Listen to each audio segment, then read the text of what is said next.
The hadith is in Tirmidhi and Ibn Majah, and the hadith is Hasan. Abu Darda radiallahu anhu narrated that Rasulullah sallallahu alayhi wa sallam said, أَلَا أُنَبِّئُكُمْ. When you hear the word naba, it means a very important information, very important news, naba. Should I inform you of something? Listen to this, 5 things. The best of your deeds, the best of your deeds, the most pleasing to Allah subhanahu wa ta'ala.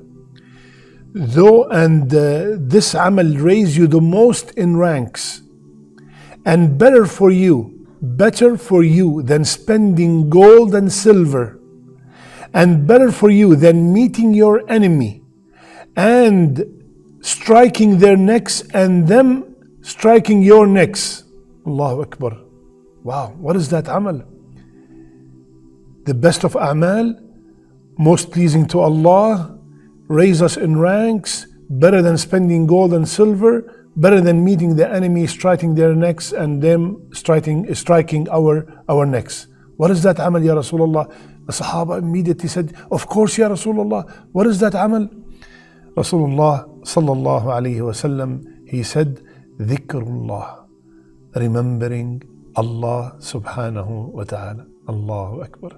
My brothers and sisters, the remembrance of Allah subhanahu wa ta'ala, very easy on the tongue.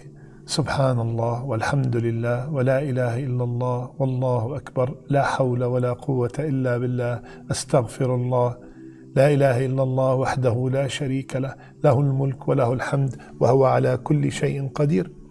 Remembrance of Allah, either by the tongue or by the heart, and the best, the one we're talking about here, is the tongue and the heart combined. That is the best form of dhikr. When I am saying Alhamdulillah and my heart is feeling the gratitude to Allah subhanahu wa ta'ala. When I am saying Subhanallah and my heart is feeling the greatness of Allah subhanahu wa ta'ala.